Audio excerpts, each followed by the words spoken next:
The wicked Dragon Lord has stolen the Spear of Light and has caused terror throughout the land, kidnapping the princess and sending his army of monsters to cause mass destruction and fear throughout the world. But this world has a hero, and that hero is you. Will you take up the task and take up the mantle of the hero of legend who fought a great evil years ago? Will you stand against the Dragon Lord? Will you take on this Dragon Quest? Tune in or tune out. Welcome to the Fantasy Zone. Get ready. You're tuning in to the JayBlastNetwork. Welcome to the next level.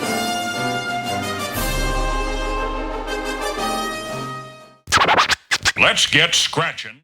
Prepare thyself well, Dragon Warrior. Thy most challenging quest ever awaits. Go with speed, but go with patience. Seek out an arsenal, a dragon scale, a torch, and magic herbs. Use wisdom and cunning to choose thy commands, for the Dragon Lord is a fierce rival. Horrible and treacherous minions all guard the Evil One's island castle. Art thou ready, young one? Yes, King Lord. And so begins a new epic, Dragon Warrior. Nintendo, now you're playing with power. In the early stages of gaming, the idea of an RPG was not as we knew it today. Many of them were computer games that resembled Dungeons & Dragons campaigns, something of an acquired taste, as most of the popular games released were more action, arcade-like, or puzzle-focused, or combining elements of both. A slower-based game like those weren't really pushed, at least not on consoles. That was until Enix stepped in. Having been a fan of games like Ultima and Wizardry, then an upcoming programmer Yuji Horii would join Enix after winning a programming contest with his Love Match tennis game, which would also be published by Enix. The second place winner of that competition, Koichi Nakamura, would also join Enix, and both him and Yuji Horii would begin creating successful games for the company. Both developers, having eyed PC RPGs at the time, wanted to make their own RPG, but way more simplified so that newer audiences could get into the RPG genre, specifically with the Famicom, or as we know it in the US, the original Nintendo Entertainment System, aka the NES. However, the group would need to create their own party in order to have some success. Luckily, everyone had the resources to get that party together. You see, Yuji Horii had a column in Shonen Jump, the same Shonen Jump that housed manga legends like Fist of the North Star, JoJo's Bizarre Adventure, Kinnikuman, Man, and for today's video, Dr. Slump and Dragon Ball. That's right, the creator of Dragon Ball and Dr. Slump, Akira Toriyama, would join the team, already having aspirations to do artwork on the video game before the team even contacted him. Horii would send sketches to Toriyama, and he would refine them into his own signature style, creating the iconic monster designs that the series would be known for. Additionally, Enix would reach out to the famous anime composer at the time, Koichi Sugiyama, who was a player of their games. Enix would ask him to provide the music to the game, bringing his signature style to the NES sound font. Now, because of this formation, there were many parties involved with Dragon Quest. However, Yuji Horii would ultimately own the rights to this new series, as he would leave Enix to create his own company, Armor Project, which he would then license out the IP to Enix, and with Koichi Nakamura's company, who also left Enix, Chunsoft, yes, that Chunsoft, the one you know for developing some of the Dragon Ball Z games later on, that Chunsoft would develop the game. And of course, Toriyama Studio and Sugiyama Studio were also involved in the process of developing the game. For a game that many people would simply refer to under one publisher, that being Enix, or in today's terms, Square Enix, there was a lot of moving parts to the production of this game. And all of those parts would come together in 1986 to release Dragon Quest. Now, while the series would slowly rise in popularity in Japan, it took it a while to get over to the West. Nintendo, seeing the popularity of the series in Japan, wanted to help bring Dragon Quest to the West. Satoru Iwata himself would assist Underhow Laboratory, who were already fans of the original game. They would add many features to the game besides the translation, like a real save state. Yeah, there wasn't any actual saving feature in the original game, you had to use a password system. They also drew some new sprites for certain characters and the main character, and make it so that the sprites could face different directions. That was also a thing not in the original game. Toriyama's art for the cover and the manuals would sadly also not make it into the initial Western release of the game, as this was before his series got popular overseas, and also this was a time where everyone wanted to make this different, more European Western style art for games compared to the more chibified Japanese style that most games had on their box art, to make it look cool and appealing to young American audiences. And for this game, they were specifically trying to capture that Dungeons and Dragons audience, so they tried to make the art similar to that. Lastly, Dragon Quest would need to be renamed to Dragon Warrior, as the name was already taken by another role-playing game with the same name at the time. Everything seemed set for release, with Dragon Warrior coming out in the States and around the world in 1989, 3 years after the initial release. Now look, 3 years was a huge jump in gaming back then, both in quality, graphics, and gameplay. So having a game like this release at a time where you had games like Mario already on their second and third iteration was a hard pill for certain gamers to swallow. Not to mention that this being a more slower paced game to the arcade and action games like players were used to at the time, it made the game very hard to sell. Without all the historical context, Dragon Warrior would be just a game that seemed outdated from the start, and most people did not even have the context, or even if they did, they probably didn't care. What would be this game's saving grace, however, would be the decision to start giving the game away for free in Nintendo Powers, Nintendo's magazine at the time. The game was given away with a yearly magazine subscription, and now with players practically having the game given to them for free, they started to play it and enjoyed it. Though it was small in comparison to Japan, players did get what the game was going for. But what did the Dragon Quest, or Dragon Warrior, even offer besides being the first traditional JRPG as we know it today? Well, that's why I'm here. Hi, my name is Jay, and you're tuning into the JayBlastNetwork as you get in those trenches to go on a quest and play games from the past that kicked ass with Dragon Quest, or Dragon Warrior if you're in the West.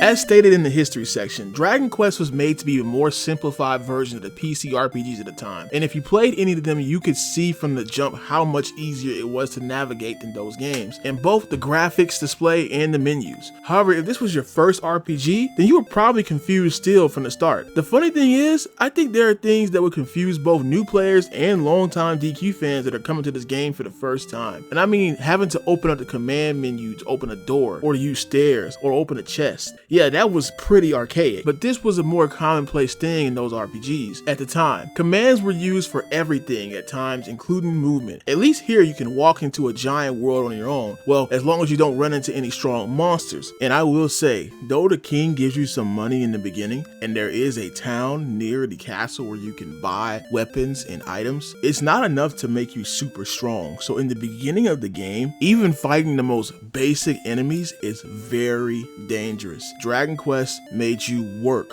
for that power. Trust me, you're going to be needing those towns that show up throughout the map, because once you're about to get your butt whooped, you're going to want to walk in there and take a nap at the end and heal up and restore your magic. Also, the game commits to the ye olde English to match the medieval aesthetic. There's mixed feelings amongst fans about the decision to do this. I like them trying to match the dialect to the world they're trying to create, but this was an NES game trying to do that, so the way it was done here can be a bit off sometimes. But thou must enjoy it, right? Nay, I say thou must get out of my damn way with the ye olde BS. The original Japanese version did not have this, and if it was directly translated, it would probably come out as standard English. This was only a Western thing. But moving on to the gameplay, you're sent out by the king to go and defeat the Dragon Lord, and that's it. Not that much of a moving story, because the name of the game here is the battle or the grind. You're not getting anywhere without leveling up in Dragon Quest. Well, you can try, but sooner or later the random encounters will get you. Now in the early game, the enemies aren't that hard because your access to combat is much more limited. Until around level 3, all you can do is just attack. Then it takes more levels as you get the heal spell and the hurt spell. Yeah, there wasn't a separate elemental spells in this game. You just had the hurt spell for damaging magic. And while leveling does increase your stats, if you don't go into towns and upgrade your equipment, then your defense and attack will not increase by that much. Even this is simplified, as you can only hold one piece of equipment at a time, and they force you to sell that one piece of equipment you have when you get another one, guiding you to directly upgrade to the stronger equipment. In this game, any and all stat increases will matter. Skipping them can be the difference between life and death. Now let's get more into the battles of the game. The cool thing about Dragon Quest at the time was that it took you to another screen that zoomed in on the enemy in a first person mode to battle. recreating the amazing enemy art that Toriyama made for the monsters. Even as an early NES game, this is one of the best looking sprite work and art on the system. And yeah, they don't really animate, as sound effects and flashes do most of the work, but it gets the point across well. I know some folks may be questioning why can't we see our character, but I'd make an argument that one, RPGs in 1986 weren't showing this at the time, and two, a lot of folks don't really get that Dragon Quest is supposed to be a more personal journey, as in you, the player, are the hero. You are role playing, as the genre name implies, as the hero of the game, so the experiences aren't meant for you to look at your character react, but for you yourself to react, for you to experience the game itself and not another character. In that sense, it makes sense to have a first person perspective. Plus, this was probably a better way to represent the combat with the game's graphics, as the limitations of the system at the time wouldn't have allowed for much action, especially at that level of detail. And hey, it could have just been a black screen with text or just overall sprites with little detail. Now, the enemies themselves can range from slimes to ghosts to drakis and even some wizards in the beginning. Slimes and drakis can be taken down easily physically, but the ghosts and wizards need more planning, at least in the early levels. It's better to take both down with the hurt magic and take them out fast before they damage you fast. Later on, you unlock the sleep and stop and start spell, and by that time the variety of enemies will upgrade to things like werewolves, warlocks, scorpions, wyverns, and skeletons. Each can be very high damaging, but using one or two spells mentioned can help in a fight against them. Sleep can put monsters like werewolves to sleep for a while or for a turn, allowing you to beat them with less damage. And the stop and start can silence the spells of wizards and warlock spells. And you better be quick, because those enemies can also put you to sleep or silence you, and sometimes it doesn't go away until you die or the battle is over. The combat and the solutions are simple, but make no mistake, your scenarios won't always be easy due to your level and randomness. Hell, sometimes enemies can get the first move on you, changing the whole trajectory of the fight, putting you on death doors. Or some enemies, like the skeletons, like to dodge a lot for no damn reason, meaning that you're just wasting your time attacking them. Running from a fight is not just about running from fights that you're tired of battling. It can be that you need to run from a fight because you gotta run and save your life. Now, dying in Dragon Quest is much more lenient than other games because you can keep your experience and you just return to Tantegel Castle. Other RPGs would make you load a save, making you lose all progress with experience. However, this doesn't mean that death isn't a setback. You lose half your gold, and in a game where upgrading equipment is crucial and later stuff can be very expensive and the enemies sometimes barely drop gold in the first place, in a way it actually sets you back more, because if you die and you don't have the money to purchase the upgrading equipment, that next level up will not compensate for your current piss poor equipment. Those monsters will slaughter you with no remorse. Make no mistake, simplification does not mean that the game was easy. They make you work for levels. They make you work for power. And once you are overpowered in one area, once you reach the next area, you might as well be set back to zero. Towns come in handy here, as they are used as your rest stops and to stock on items and equipment. The towns further out and in the more dangerous areas have better equipment that is more expensive, and it's more expensive to stay in an inn and rest. So again, not running up your money is very important. It's best at the start of a new area to stay near a town so that you can run back once you're out of everything and get your heals. Now, you can get free heals at the castle, but it's all the way back in the middle of the map, so you have to walk back over there and still deal with encounters. That's also the only place where you can save your game. Only the king can do it, and in the original Japanese game, you have to use a password system, as I said before, to keep your progress, which is insane. The map of Dragon Quest isn't that big to make the walk back. It's not that long, but it is dense, so going to certain areas and having to backtrack can still be a pain just to save your game. You could get on the game for this, but later on you do get the repel spell and the return spell. Repel stops lower level monsters from wasting your time with encounters, and return returns you to Tantegel instantly. However, these are acquired at late levels in the game. Dragon Quest makes you work for that convenience. Now lastly, I want to talk about the dungeons. Dungeons are not as traditional as you think they would be here. Most of them don't have bosses, but rather important items needed to beat the game. However, to progress in them, you need a torch to see anything. Yeah, you had to buy a torch in a town and light it up in a dungeon. Later on, you'll get this radiant spell, which does does the same thing at the cost of MP. Stronger versions of those same monsters will appear in these dungeons, and with new ones like the druids here, it can make traversing these dungeons very difficult. It's best to run in these and get the items and get out fast as you can. Another thing I really love about the dungeon design is how creepy and eerie it is to travel throughout the dungeon. You see, the deeper you go into dungeons, the more that the background music for it starts to slow down and become even more creepy, and the floors become way more dangerous. You really want it to map out where you want it to go or where you need it to go and get the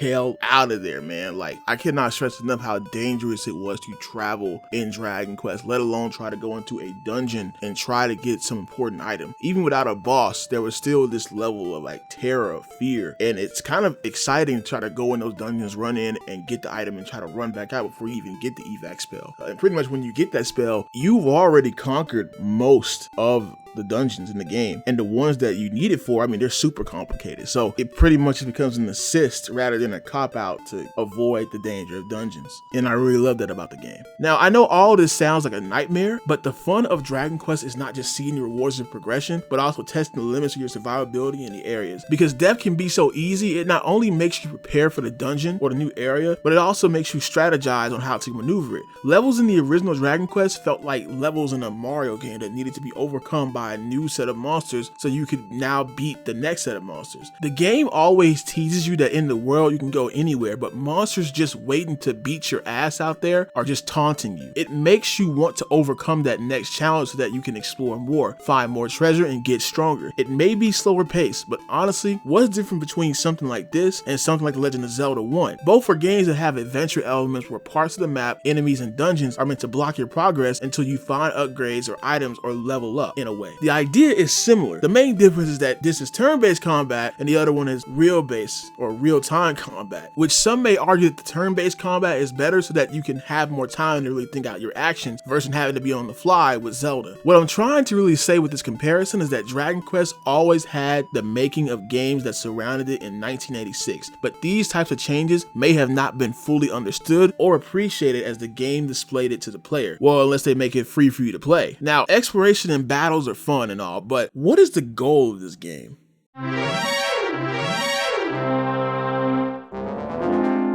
There are actually multiple quests in Dragon Quest, including collecting the 3 legendary items to reach the Dragon Lord's castle and defeat him, saving the kidnapped princess, and finding the armor and sword of Erdrick. In the beginning of the game, you can go into this cave and get told about Erdrick's items: the silver harp, the staff of rain, and the stone of sunlight, and Erdrick's token. And all of these items will need to be shown to the certain stages around the map. Some will trade you for another item to get to another stage, and some just want proof that you are Erdrick's descendant by finding these items. Most of these are in the dungeons of the game. Like I said before, most of the dungeons do not have a boss fight, but they will hold an important item needed, such as the ones I mentioned before. The silver heart can be found in the northern town of Garum, in a giant building that leads to a dungeon. The stones of sunlight are in Tantalus Castle, hidden away by a door that can only be opened by magic keys. Magic keys can only be obtained in the southern town of Rimdular until you use a magic key to open an area to buy the magic keys in Tantalus Castle at an upcharged price. Also, the doors you open with the keys will reset after leaving an area, so you have to keep a good amount of keys on you. Also, you can't really move around the Rimdular area safely until around level 10 to 13, and even then some enemies will surprise you, so getting those keys is not easy. This is all way before you get the return spell. Once you get the silver harp, you can trade it to this old man in the cave near Cole to get the staff of rain. Well, once I got the levels for that was pretty quick. Are you starting to notice that there's a problem with collecting all these items? It's just that the actual task is very quick to resolve, and this is where one of the issues with the first Dragon Quest game comes into play. It's the game's structure. Now, it already took a long time to grind, but it gets even longer once you reach level 10. And I mean, it's a slog. You really have to sit in one area and just grind until you're ready to do something. In future RPGs, hell, in its sequel, for the most part, you can level as you go along, with some spaces needing more grinding. Usually there are scenarios to tag along with the grinding, but in Dragon Quest 1, there's none of that shit anywhere. And I wasn't kidding about the levels feeling like their own level in the game. Pretty much, most of these objectives become accessible once you reach that level cap, but doing them doesn't even level you up once or get you near that. You really need to go out of your way to grind hard after level 10. There's a good area near Rimdular that has these gold golems that give you a lot of gold and other enemies that can give you good experience for that time. By level 14 though, you can mollywop this area, but the next This area, aka the final area before the Dragon Lord's area, the Cantlin area, which is mostly the desert, has some of the hardest enemies in the game. The Star Wyverns, the Golems, the Axe Knights, and the freaking green dragons. Yeah, we're on a real Dragon Quest now. You really need to be on a high level just to survive here. Even the town is blocked off by a golem boss, who can be pretty easy if you find the Farid flute from Cole, which is in just some random spot. I'll get on that type of BS in a bit, but let's continue talking about the progression. The grind itself is only brutal because they give you so little in return from it. I mean, a level may give you a 10-minute quest and you get an item and then it's back to the grind because you can't handle the next area. There is not a gradual path. It's freedom, but in a way it's too much freedom without adding anything to string you along besides the battle. It can be relaxing, it can be kind of cathartic leveling up, but again, once you reach level 14, hell, even level 12, you've explored most of the map that you can except for the Cantlin area and the Dragon Lord's area. So it's a long way just to gain even the slightest bit of exploration. And to be fair to Dragon Quest, this was some of the appeal of RPGs of old before. It was about working for the level up, that power, that new weapon. The problem is, or the problem that I have at this point, is that both in weapons and in exploration, you are locked away for a long time. And it's not like the enemies are becoming puzzles. The areas you can grind in, the enemies are becoming more of a pushover, to the point of not really needing the status manage to help you anymore,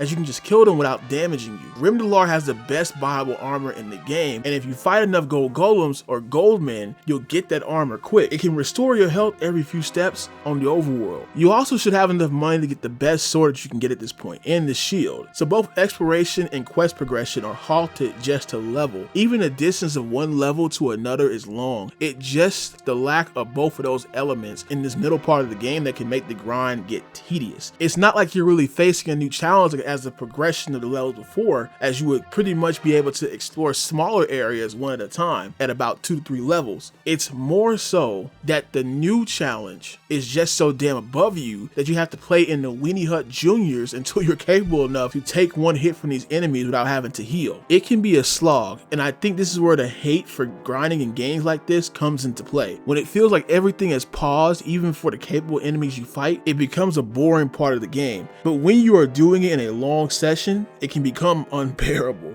Now, to show you what I'm talking about when it comes to the map progression, I have highlighted the areas of the entire map based on the level that it takes to enter that area, as in enter that area to somewhat survive, and the level you need to be to kind of conquer that area where you really don't have to worry about dying unless you slip up. And as you can see, there's a huge gap between all of the other areas and their progression versus the progression in the Cantlin area. And you see how big the Cantlin area is. I mean, they could have afforded to at least space out the levels of that area. But I guess because that area holds some of the strongest weaponry, that may have been why it's so hard to conquer. I mean, that area has Urge's token, it has the flame sword and a silver shield, and it also has Urge's armor. So if you were just to be able to waltz in there at any level or even a lower level, that would be a quick way to go and beat the game, even though you still have to get to level 20 to survive the Dragon Lord. So in some cases it makes sense, but that part of the grind, that medium part of the grind, is a lot. I think the solution was to either level faster or split the levels of enemies better in the Cantlin area. It's a big ass area, but all of it is full of super high level enemies when they could have just been spread out. Now onto that dragon enemy. The princess that you can save, which is optional by the way, is in the cave you take to Rimdalar. It is technically the first boss in the game who you can actually encounter by accident. You see, there's no overworld sprite for the bosses, you just run into them. Imagine being blindsided by this big ass dragon and you can't leave because you didn't know this guy was a boss, not knowing shit for shit's sake. Those poor souls that ran into this boss but were not at the right level, I feel bad for you. Now if you're at level 14, you can kind of beat him if you put him to sleep and your RNG is good and he'll stay asleep. If not, you're gonna die. The dragon was guarding the princess, who you can take back to the castle and pledge your love to her, or she just forces herself onto you, and then get her princess charm. This allows you to see the coordinates of your location on the map. Now why is this really important? Well, remember that fairy flute? This is how you were supposed to find it after finding the location of it, or being told the location of it from an NPC. It can also help with finding Urge's token, which is deep in the Cantlin area in the middle of the poison swamp. This has to be the hardest item to get in the game, and I know using that charm was a solution, but that's some bullshit. Now, I would get on this game for this, but games like this came with guides. Hell, the Nintendo Power magazine that the game came with had a guide with the whole map to see. It was common to have that in RPG games like this. In fact, you could even say it was made to sell guides or magazines with them and start playground talk with players being stuck at certain points in the game. Don't get me wrong, it was pretty dumb how this was set up, but it's an old endearing feeling of having to ask around for advice in the game or read up on it. I used to get on RPGs for this, and I still do for certain modern ones, because now why are we doing the same stupid bullshit? But unless that secret is important to the game and can be missed, I do not mind this type of design when it's done well. It encouraged gaming to be a social interaction even for a single player game like this. Plus, a guide doesn't remove the actual challenge of getting the damn thing in the poison swamp while fighting some of the hardest enemies in the game, giving you a double dose of an ass beating. This was a nasty ass setup by the game. And now that you have all the items in the game, the last thing you can do is get the last Bible equipment, which is the flame sword and the silver shield. These are both in Cantlin, which is a giant merchant town that has pretty much every item you can buy in the game at that point. And then fighting the third boss, which is in the destroyed town at the start of the Cantlin area, the Axe Knight, who also needs to go to sleep. Man, I get the system can be simple, but all these bosses are just drowsy. Maybe the Dragon Lord is making them work too damn hard overnight. The thing with this guy is that you want him to be asleep, because if he puts you to sleep, yeah, it's game over, because you may not wake up at all. Defeating him gives you the best armor in the game, the Erdrick armor, which can walk through poison without taking damage and heals you more than the magic armor does for less steps. By this point, you're probably level 17, and once you give the rest of the items you have to the old man in the cave in Rimdalar, you can finally head towards the Dragon Lord's castle, which had been blocked off by water. Using the rainbow drop, you can create a rainbow bridge and head to the castle, though you are not ready to defeat the Dragon Lord yet. Level 20 is the level you need to be that is just enough to survive this guy. So you need to grind in the Dragon Lord's castle and face the tougher enemies. You also need to find the last sword of the game, Erdrick's sword, which is buried deep within the castle. Shout out to the Dragon Lord for actually being smart and hiding the tools needed to take him down in his domain or guarded by his enemies. And oh boy, he put out all the stops for this one. You got different variations of dragons, warlocks, axe knights, golems, all colors that are exclusive to this castle, making him way stronger than ever before. Despite the difficulty though, the last levels feel like a victory lap, especially when you get Erdrick's sword. Yeah, the enemies are tough and you can die if you aren't careful, but hey, who cares? You got all the money and stocked up on keys and herbs, and even if you die, it's not like you're gonna lose your equipment. You don't need money anymore besides buying those herbs and keys. Plus, this place has so many floors and secrets, like the stairs being behind the chair on the first floor, that you'll want to keep exploring, and if you get too far, you have evac, so you can quickly get out of there. All of the struggles you face traveling has culminated up to here, to this final area, and all the progression is paying off as you progress throughout his dungeon along with learning the final new spells. You get upgrades to your heal and your hurt spells, with heal more and hurt more, which is the last boost you need to completely destroy the enemies of the Dragon Lord's castle, as both the regular versions of these spells were getting out leveled by that point. And once you finally get to level 20, you now have a shot at taking on the Dragon Lord. Having waited so long with the stolen Spear of Light, the Dragon Lord finally challenges us, but before that, he asks us to join him. Do not waste your time saying yes, or you will game over. I ain't falling for that old trick. It's time for some ass kicking. This battle is a war of attrition. No point in using status spells, just attack and heal. He has two forms, the Lord form and the Dragon form. You can body the Lord form, but the Dragon form is what's going to give you the most struggle. You have to beat him down and heal when you are at the slightest under half health, because those fire breaths do hella damage to you. And if you're not careful, you will die and you have to go all the way back to Tangential Castle and come all the way back over here. Yeah, that's not happening. But if you can outlast him, the Dragon Lord will finally go down. With the Spear of Light restored to Alfgard and the Dragon Lord defeated, peace has finally been restored. You are set to be made king. However, the Dragon Warrior has a different idea. In a shocking moment taking agency from the player, the Dragon Warrior talks? I know this doesn't seem like a big deal, but usually people would ask you questions and you would choose whether to say yes or no, or you would say nothing. Plus, you were given the choice to do certain things in the game, like saving the princess or getting Urge's armor and sword, as they were both optional quests for you to complete. In fact, there's a lot of optional stuff in the game for you to complete, but you might as well do it because of how long it takes to grind in the game. So it's supposed to be you who decides this stuff, but here, the Dragon Warrior decides for you. You helped him on his journey as the player, and now it's time for him to take his own path. Instead of becoming a king, he wants to explore more lands and protect them, and unify them with the princess accompanying him out of love. And so that's what he sets off to do, with the legend of the hero who defeated the mighty Dragon Lord living on for generations and being spread across brand new lands.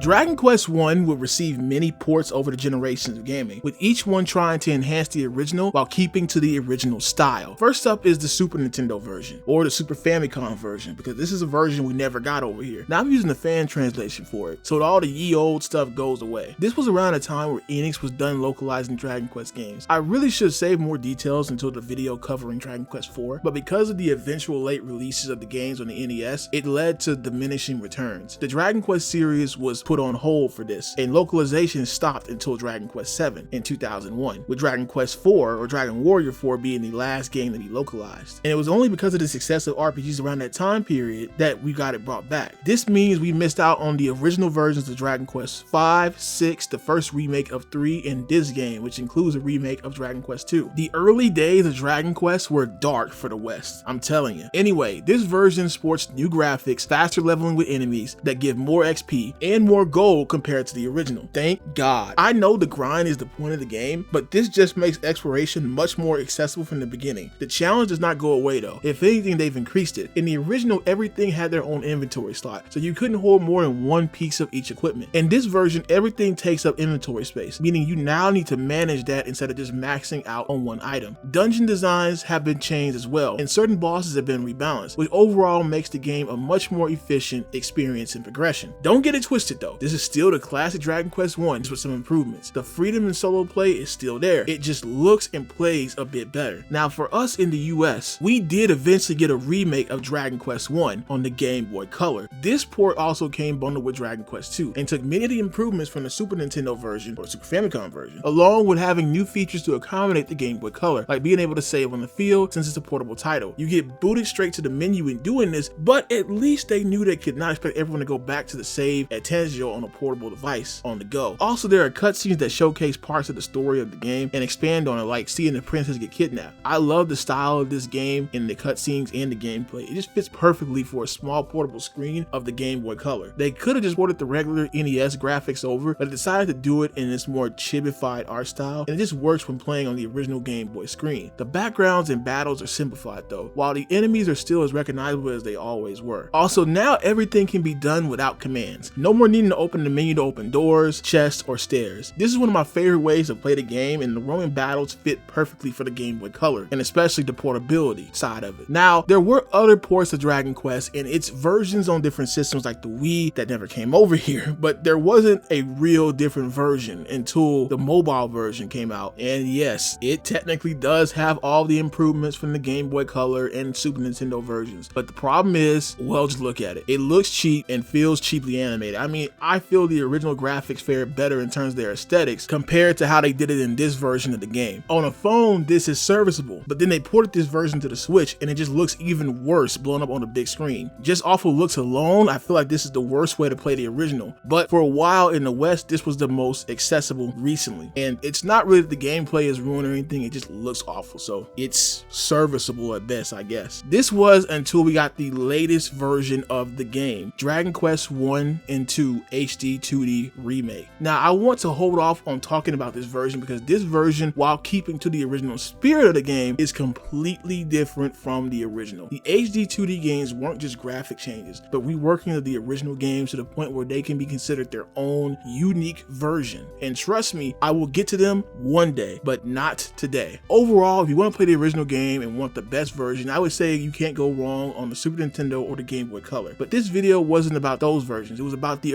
original version of the game, so I mostly covered that. Lastly, I want to talk about the metal slime. I forgot to put it in the last section, but I will say that's because they're kind of forgettable in this game. They can appear in the Cantlet area, and yes, they do give you a lot of XP, but because of their rarity and because it's much harder to kill metal slime than in any other Dragon Quest game here, they're just not really worth it. And by the time you get up in levels and get some equipment to actually take them down, it's like the game is over. So kind of pointless. But I have to mention it because the metal slimes are iconic. They give you a bunch of XP. They are the XP enemy. We will talk more about them in a future Dragon Quest video.